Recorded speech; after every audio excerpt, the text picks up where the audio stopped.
Hi കൂട്ടുകാരെ, 2023 നടന്ന first time mathematics എക്സാമിൽ നമ്മുടെ അരിത്തമെറ്റിക് സീക്വൻസ് എന്ന ചാപ്റ്ററിൽ നിന്ന് ചോദിച്ചൊരു ചോദ്യമാണ് ഇന്ന് നമ്മൾ ചെയ്യാൻ പോകുന്നത്.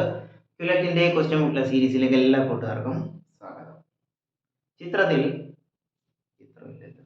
ഒരു സമാന്തര ശ്രേണിയുടെ ബീജഗണിത രൂപം 5n-3 ആണ്. 5n-3 കേട്ടോ.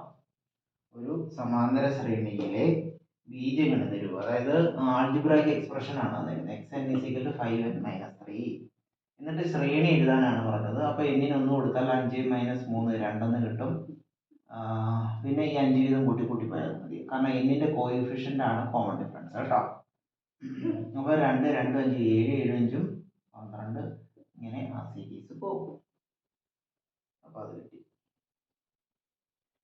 പിന്നെ 122 ഈ ശ്രേണിയിലെ എത്രാമത്തെ പദമാണ്? 122 ബി, അതായത് 5n-3 = 122 എന്ന് എടുക്കുക.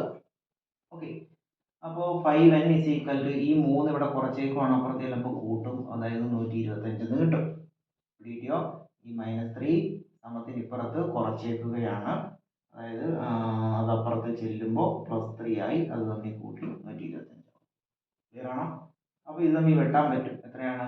5 × 2 10, 5 5 25. അപ്പോൾ എന്നിന്റെ വാല്യൂ 25, അതായത് 25th ടേം ആണ് 122. ഓക്കെ, നമുക്ക് ആൻസർ 25th മാത്രമേ ഉള്ളൂ കേട്ടോ. ഇനി അടുത്ത ചോദ്യം, ആദ്യത്തെ 25 പദങ്ങളുടെ തുക കണ്ടോ. എ ബിയുമായിട്ട് റിലേഷൻ ഉണ്ട്, ബി സിയുമായിട്ട് റിലേഷൻ ഉണ്ട്. ആദ്യത്തെ 25 പദങ്ങൾ S25 = middle term into number of term. ശരിയല്ലേ? ഈ മിഡിൽ ടേം അറിയത്തില്ലെങ്കിൽ ആദ്യത്തെ പദവും 25ാമത്തെ പദവും കൂടെ കൂട്ടി പകുതി എടുത്താൽ മതി. നോക്കാം, ഇവിടെ ഒരു ആദ്യത്തെ പദം കിടപ്പുണ്ട്. ഈ 25ാമത്തെ പദം ഈ ചോദ്യത്തിൽ തന്നെ തന്നിട്ടുണ്ട്. അതിന്റെ പകുതി ഇൻറ്റു നമ്പർ ഓഫ് ടൈംസ് 25 ഇട്ട് കൊടുക്കുന്നു. 124 കിട്ടും. 124ന്റെ പകുതി എന്ന് പറഞ്ഞാൽ 62 അല്ലേ? 62 × 25 എത്ര കിട്ടും? നോക്കാം.